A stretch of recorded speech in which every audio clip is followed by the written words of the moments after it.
A warning. This podcast contains descriptions of sexual and family violence and self-harm, which some listeners may find disturbing. You can contact Lifeline on 13 11 14 or the domestic violence hotline 1800 RESPECT. Subscribers to Shadow of Doubt get to hear episodes first and get access to all our bonus material. Subscribe at theaustralian.com.au or check out our channel on Apple Podcasts, Crime X Plus. He was a great coach. He really was.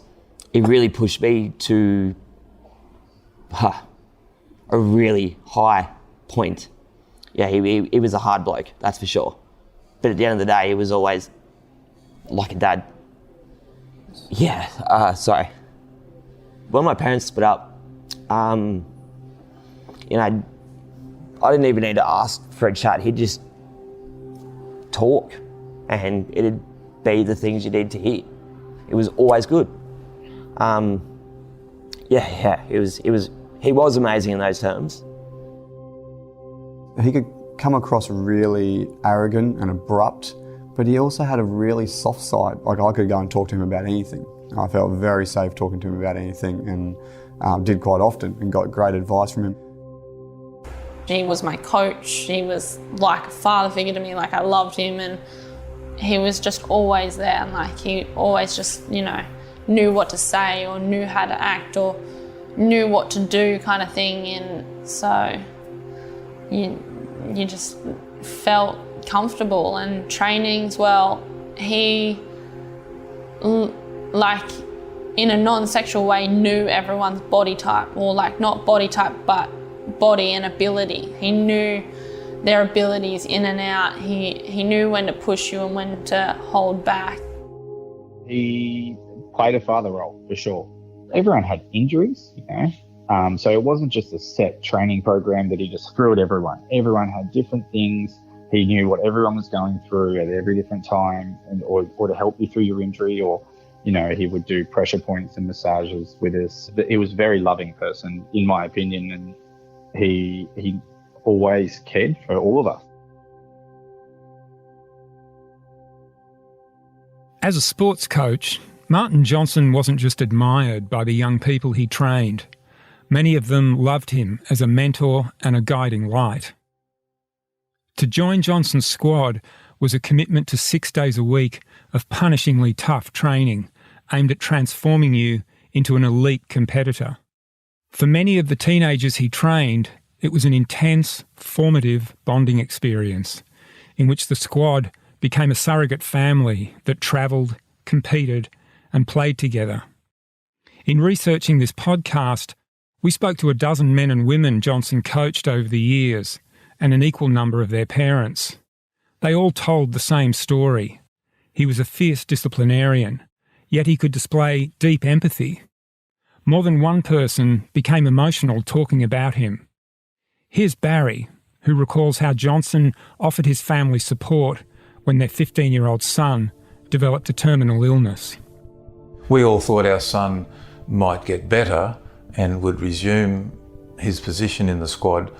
He never did, of course, but we didn't know that at the time. He was visiting as a friend, really, as a friend of the family with a child in distress. He visited him in hospital, and he got what our son was going through. I believe they may have had their own tragedies in the past, and he just seemed to understand what it was like to have a child who had a terminal illness. But eventually we brought our son home for about 2 months before he passed away.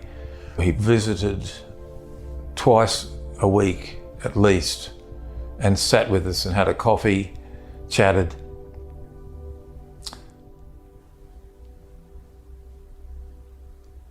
And sat with our son by his side, held his hand and talked into his ear. Our son was virtually deaf at this time and blind. He was there. He was like a father figure to him.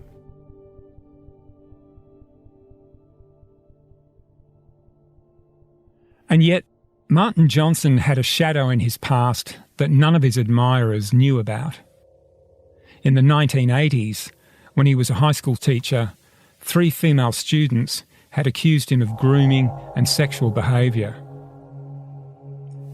Decades before his daughters accused him of terrible crimes, Johnson was found to have taken advantage of teenage girls in his care, and he was quietly moved on from his job. Except the complaints about him didn't end there. I'm Richard Guilliatt. This is Shadow of Doubt, Episode 3, Family Secrets.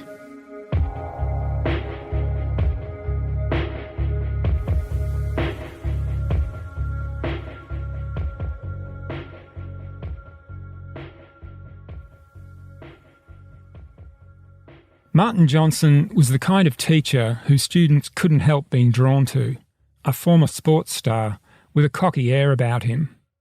He was in his late 20s when 3 female students told school officials that Johnson had engaged in sexual talk with them or had tried to kiss them, and in one case lured them into sexual activity on school grounds after hours. For legal reasons, we can't reveal too many details about these events. What we can say is that the girls were aged 15 and 16 at the time, and that Johnson denied any sexual misconduct.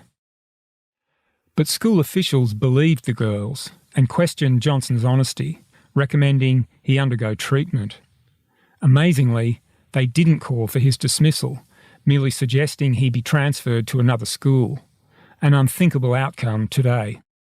These events all happened 2 years before Martin Johnson met his future wife Susan, by which time he was teaching at a new school. She recalls learning about it from a former student at the school. So I think I might have asked him about it, I don't know, later on, and he told me there had been an issue and he had resigned voluntarily, and that he also had a very tumultuous relationship with the principal. And that's all I really, I knew about that, and was well before my time and didn't think anything of it because he was teaching and well regarded. But this wasn't the only blot on Martin Johnson's teaching record. A year into his marriage with Susan, and while working at a new school, another allegation was made about his behaviour with a female student. Once again, Johnson denied any wrongdoing, saying it was all a result of a schoolgirl crush on him. Once again, he was allowed to resign. And once again, his wife accepted his explanation. Well, all I knew about that was 2 girls had come down.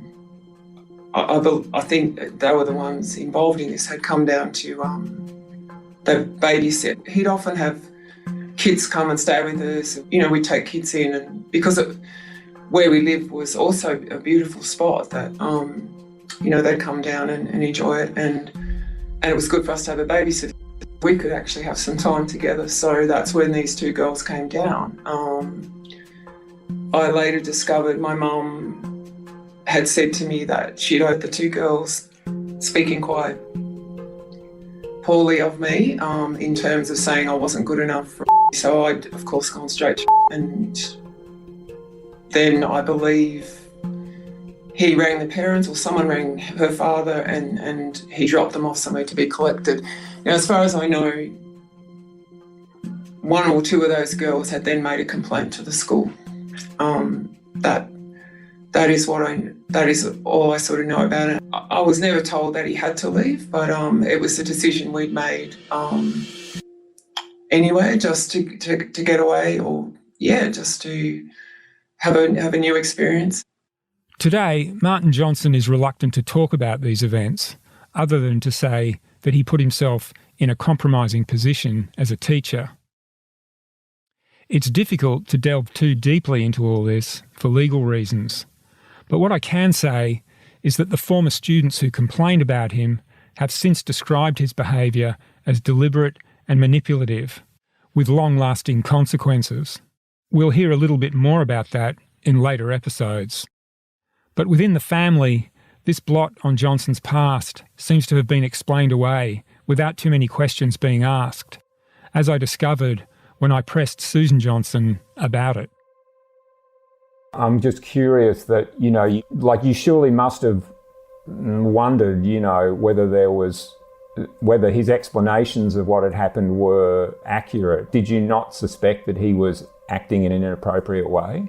Not at all, because, well, first of all, I trusted him, and I'd never seen... He was so respected in school settings. I thought if there'd... Well, I didn't think, but looking back, if there'd been a problem, then I would have been spoken to or would have become more serious, and there was nothing like that. I knew these two girls, and there was a lot of girls who threw them... That's the wrong word. As a young teacher, you can put yourself, in a situation where you're vulnerable. So, no, if I'd ever thought that there was any inappropriate behaviour in that way, and I stand by this to this day, I would have held him accountable, I would have left him. Martin Johnson would quit school teaching when his children were young, and these skeletons in the family closet were rarely discussed. His daughters Rebecca and Sarah knew a few scant details. Their sister Emily was told little or nothing about it. But at 18, she did learn about her father's past. In the previous episode, we recounted how Emily had returned to her family after a harrowing 4 months in the psychiatric ward. It was during her 6 weeks back at home that someone shared the information about her father's shadowy past, although who told her is not clear. Emily's doctors believed that her maternal grandmother had disclosed the secret to her, according to her treatment records. But when I contacted Susan Johnson's mother, she flatly denied that that was the case. Emily's former boyfriend, Sam, told me he thought the information came from elsewhere, from Dave, the friendly police officer who the Johnsons had taken their daughter to see after she reported being raped overseas by a sports official. The police investigation of that incident had never resulted in charges, but Dave had maintained an interest in Emily's case. He'd visited her during her 4 months in hospital, and he was familiar with her counsellor, Donna. Back at the beginning of Emily's treatment, when she first disclosed her discomfort about her father's sports massages, the Sexual Assault Centre had notified police that she was reporting ongoing abuse, and an incident report had been placed on the New South Wales Police database. In fact, Emily had denied her father was sexually assaulting her at that time, but it seems likely that Dave would have seen the notification. According to Sam, Dave had started making inquiries about Martin Johnson and had found out about his alleged offending as a teacher. Well, I know told my parents about it because we were good family friends, and he'd obviously could see what was sort of maybe happening, and he's just done a bit of digging and had a look, and yeah, this has come up. Dave wouldn't be interviewed for this podcast, so we don't know whether he told Emily directly about what he'd uncovered. But Emily did undergo a dramatic change during this period, according to her sister Rebecca, who recalls an incident that happened when she drove Emily to the Sexual Assault Centre for an appointment. She was quite nearly off all the drugs then, and she didn't want to go into the appointment because she obviously didn't want to discuss anything because she just wanted in and out. She didn't want to be there. I said, it's all right, I'll just sit here, just go in and out, just get it done, because she was scheduled. She had no choice. And it was then she said, she started fighting. I'm not going in. And anyway, in she goes, out, different. Complete different girl. I don't want to come home. I just don't feel like it now. I said, what do you mean? What do you mean? And I remember getting in my car and the tears, what the fuck just happened? What just happened? And, sorry. She didn't come home, and phone call during the week. She was really rude to me. She just goes, her doctor in mental health says you're, I'll just get this out, it's all good. Says you're betraying me because you're going back training. And I remember I had a call, she'd overdosed and admitted herself. She's back into mental health. We lost her. However she learned about it, Emily was rocked by the discovery that her father had once been accused of molesting teenage students. 6 weeks after she'd returned home, she was briefly readmitted to hospital after taking an overdose. She would never again live at the family home because over the days that followed, another pivotal event took place. At that time, Emily was still pursuing a lawsuit against the sports official that she'd accused of rape, and she was in the process of providing a statement to her lawyers about that incident. According to Sam, recalling that earlier assault began triggering other memories about her father. Yeah, it was probably around that time.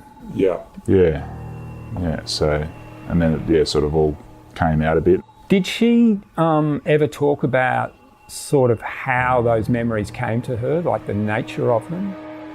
Nah. Other than, like, obviously the triggering factors from this other incident. And right. So that had, in some ways, triggered these memories of her father? Yeah. You might remember from the last episode that Emily's recollection of the overseas rape hadn't actually come back to her until after she returned to Australia, at least according to the people she spoke to. Now, recalling that event was sparking new and even more disturbing memories.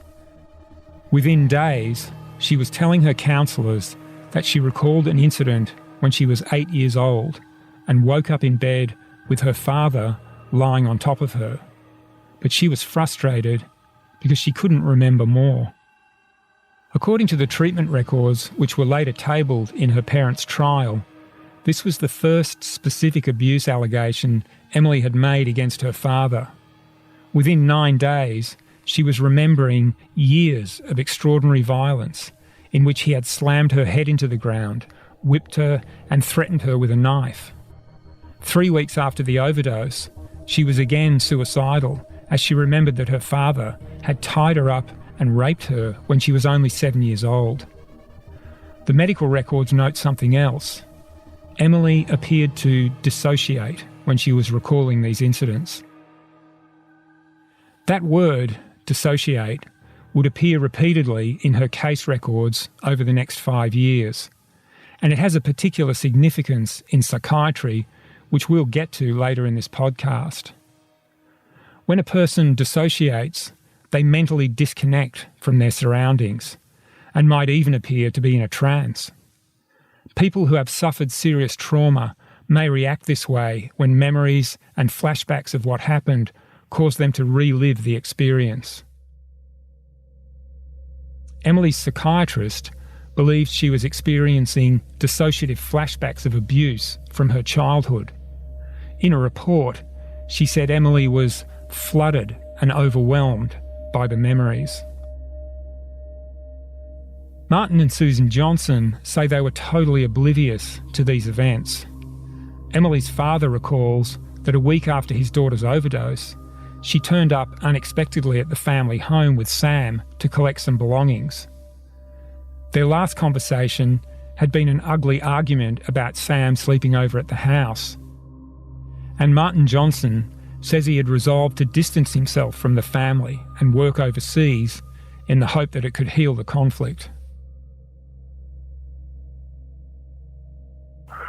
I said, look, I'm signing the house over to your mum, and I said to her, I'm going to be spending more time overseas, and I'm looking to stay away for a little while. And that was all in the attempt to say to her, and I should have probably said to her straight out, to give you more space if you need space. And she just got very agitated then. Like, she stood up and she was really jumpy and twitchy and looking around.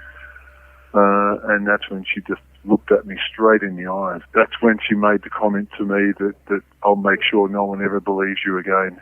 And I'm not sure what was happening in that space of time between when we had the disagreement the day she left to the time she came and met me on the veranda. I don't know what happened in that space of time.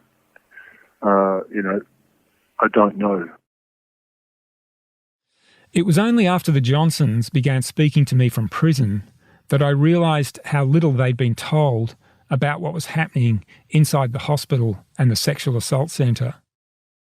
Hundreds of pages of Emily's treatment records were released to their lawyers before their trial. But to this day, the couple say they have seen hardly any of them. Martin Johnson was jailed when he was arrested and had only limited access to the documents. Susan Johnson says she left those details to the lawyers. What the records make clear is that the doctors and counsellors who were treating Emily believed that she'd told her mother and her sister Rebecca about her abuse allegations, and that the family had responded angrily and cast her out of home. But the Johnsons say they had only the vaguest idea what their daughter was telling her counsellors, and they believed that she had cut off contact with them. Susan Johnson recalls that after 6 weeks without any contact from her daughter, she became so desperate for information that she sat in the hospital reception area for hours one day, hoping to speak to a doctor. I was just still beside myself thinking, like, what's happening, and why she suddenly cut me off. So I became so distressed that I sat in the clinic. I just sat there, and then eventually this young psychiatrist agreed to see me, but all she could tell me was that I kept saying, what is it? What is going on? What is happening? And she said she wants you to validate what she's saying. I said, validate what? How can I know what to validate when I don't know what she's talking about? For 5 months after her overdose, Emily would be in and out of hospital, undergoing therapy with her psychiatrist, her counsellor Donna, a psychologist, and a nurse who acted as her caseworker. The memories of abuse that emerged during this time became steadily more violent and traumatic, and her treatment records reflect her anguish. Nightmares about her father returned, and she would wake up crying out that he was coming for her. She struggled to accept that her father was a sexual predator and described feeling guilt about making such allegations. She missed her mother and she found ways to meet her. Susan Johnson recalls that on trips to town to pick up her son from school, Emily would suddenly appear, on one occasion even hugging her briefly. She found me when she came to the school and also in the coffee shop, and I said, what's happening? Again, asking her the questions, how are you? And she just said, I'm distracting really well. I've been told I shouldn't talk to you. She said, it's really, really hard, but, this is what they've told me to do. I have to pull away from the family. Emily told her boyfriend Sam a little about the memories she was having, and to Sam it made sense of a lot of things. Her anxiousness around her father and her problems with sex. When Martin Johnson demanded that Emily return the car he'd bought her, it looked like retaliation. When she wasn't in hospital, Emily was bouncing between temporary homes. For a short time, she lived with a former detective who'd been hired by her lawyers to investigate the overseas rape allegation, and who became her carer.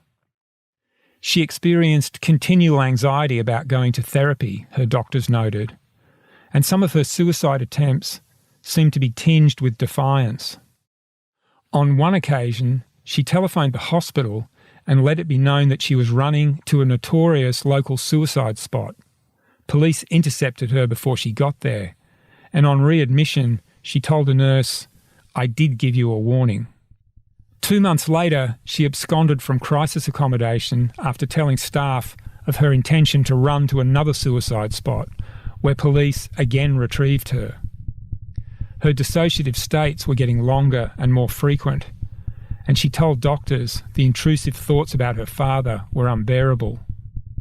Several months after her readmission, she encountered her mother in town again, and hours later called the hospital while standing on a cliff, threatening to jump.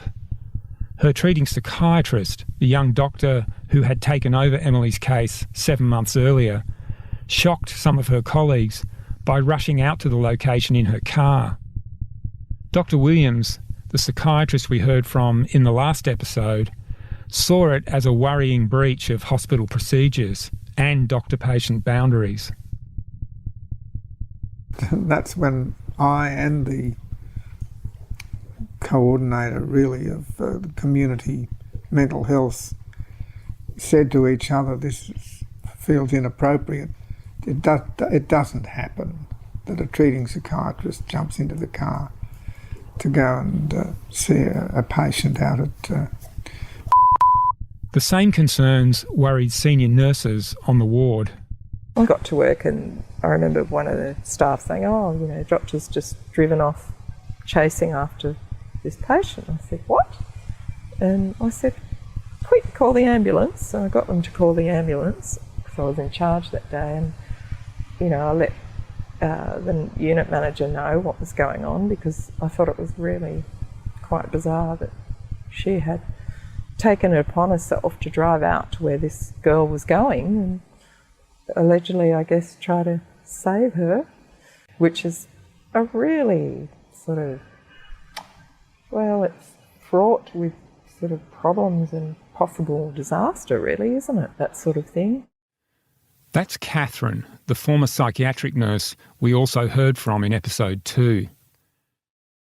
She says she began to question some of Emily's behaviour, the way she gave advance warning of her suicide attempts, or often self-harmed on the ward just as the nurses changed shifts and extra staff were on hand to intervene. In years past, these might have been seen as symptoms of borderline personality disorder, a condition characterised by volatile emotional states that can appear to be attention-seeking. Borderlines are among the most difficult patients to manage because they're often struggling with genuine issues such as past abuse or neglect, but their behaviour can be self-destructive and even manipulative. In the hospital where Catherine worked, however, as in many mental health wards, borderline personality disorder had fallen from favour as a diagnosis because it's seen to stigmatise women who are 3 times more likely to receive the diagnosis than men. A new treatment approach called trauma-informed care encourages mental health workers to avoid labels and focus instead on the trauma at the root of a patient's problems, to offer support and validation and avoid criticism. Dr. Williams, the psychiatrist, applauds the intention and says he's no fan of simplistic psychiatric labels, but he points to a danger of this approach. What if a patient's disordered mind is distorting their thinking and their memory? What if the therapist is validating a story that's not actually valid? I mean, that's the difficulty with a big bunch of young people who are called borderline personalities, you know. That's the stuff of just being caught up in your stuff. Lacking in trust, lacking in confidence, full of ambivalence, and, you know, going from one emotional state to another quickly, and with very little ability to control the whole thing. What is the danger then of adopting a position of, I believe you, I will not express any scepticism about anything you tell me as a counsellor? If you're dealing with someone who has this sort of personality, what's the danger of doing that? Oh, I think it's inappropriate. It's absolutely inappropriate. It's where having supervision as any sort of therapist is critical. Is one of the dangers that if you're dealing with someone who's delusional or maybe having distorted memories and you validate those, that you reinforce the behaviour and the thinking? Well, not just a danger of it, I mean, that's actually going to occur. Of course, the person will incorporate the sorts of stuff that's being reinforced. For Catherine, the trauma-informed approach posed another problem. She knew that criticism of a patient's behaviour was regarded as invalidating and therefore unwelcome. When she raised her concerns about Emily with the treating psychiatrist, she recalls that she was rebuffed. I think the psychiatrist tended to, particularly with her, with this patient, to put a sort of a cloak around it and guard it, because I guess too it had reached the criminal allegation stage. And I mean, of course we're not involved with the law side of it, but you know, only being given scant information about the patient and what was going to happen in their course of treatment, well, it just led me to believe quite firmly that our input and our commentary or anything we needed to say about it wasn't welcome. I really believe that. Of course, the psychiatrists and counsellors who were treating Emily had suspected her father almost from the outset, and now all their fears appeared to be confirmed. Not only was his daughter disclosing multiple episodes of abuse, but his history as a teacher decades earlier had come to light. And as the counselling progressed, Emily's memories multiplied. After 6 months of resumed treatment, she was remembering her father had sexually abused her for a decade, from the age of 7 all the way through to the previous year.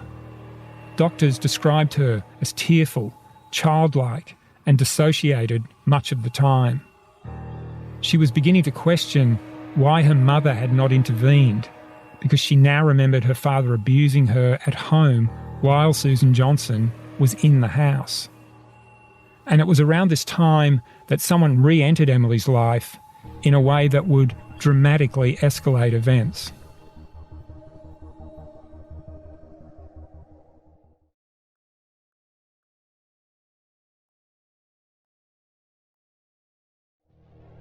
For much of the past 3 years, her other sister, Sarah, had been a more distant presence in the family.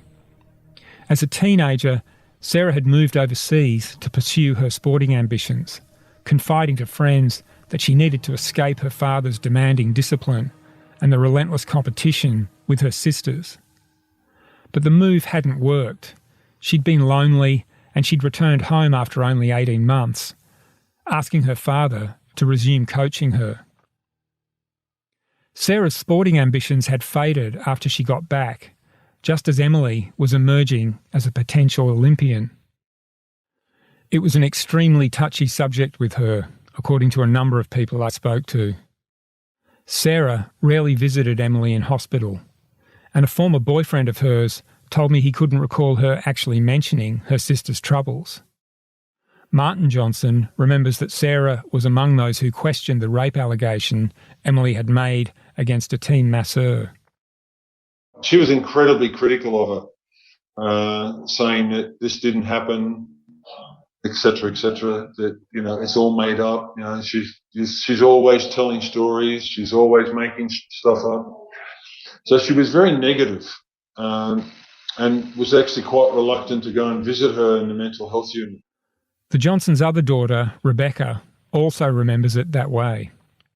She couldn't deal with the fact that it was taking so much of our time, and she basically wanted everybody to be there for her. She was calling her crazy. She's never going to go to Olympics. It was about her needing to get better from what she'd been through in her relationships. It was about her. Sarah had been travelling overseas when Emily was readmitted to hospital. And by the time she returned, Emily was in the throes of remembering their father's abuse. When the two sisters met at their grandmother's house one weekend, Emily disclosed something to her sister during a quiet moment alone, and Sarah's reaction was dramatic. She immediately called the police, seeking an apprehended violence order against her father. The girl's grandmother remembers police visiting the house to speak to Sarah, but what she told them is not known because this episode was never mentioned during the Johnsons' trial. And according to Emily's former boyfriend, Sam, Sarah just as suddenly backflipped, withdrew the police action and moved back into the family home, leaving Emily feeling abandoned and Sam mystified. I don't think we ever spoke directly about it. I knew that she was just going to the police, but not, details or anything. So. And did you get any sense of why it was? why she sort of backflipped? No, not at the time, but in sort of hindsight, yeah, thinking that, she didn't want to endanger herself. But, yeah, not at the time. I just couldn't work out why she was going back. It's unclear exactly what Emily said to her sister that caused her to react so dramatically, whether it was about their father's abuse or his history as a teacher. But what happened shortly afterwards could help explain it, because after Sarah moved back home, she approached her mother and told her that a family friend who once lived with the Johnsons had molested her when she was young. She came to me and she was very reluctant to go to the police. She wasn't that keen on it. And again, I just said, we need to go. Like this, straight away I wanted just to board her. And I was very distressed that she was saying this, but she wasn't definitive in what she was saying. When I asked exactly what happened, she said she couldn't really tell. She didn't really know if it was just massage but she did say it felt like they were in a relationship, that she had enjoyed the attention, and that's what made her feel terrible later on, and that she never told anyone because she was actually enjoying it. That was her words. Now, this is where things get more complicated, but stay with me.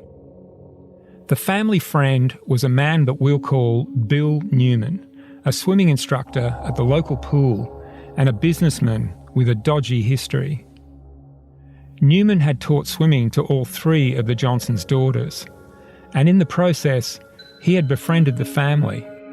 In his mid-50s, he'd undergone hip surgery, and the Johnsons had offered to let him recuperate at their home for 6 weeks. At that time, the Johnsons' marriage was crumbling from the burden of Susan Johnson's depression and her disputes with her workaholic husband, as we've described before. When the couple separated later that year, Bill Newman had begun helpfully dropping by the house to collect the children for their swimming lessons.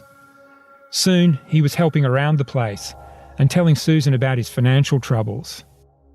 The relationship was entirely platonic, she says, although that's disputed by other members of the family, including her mother. But Newman eventually moved in.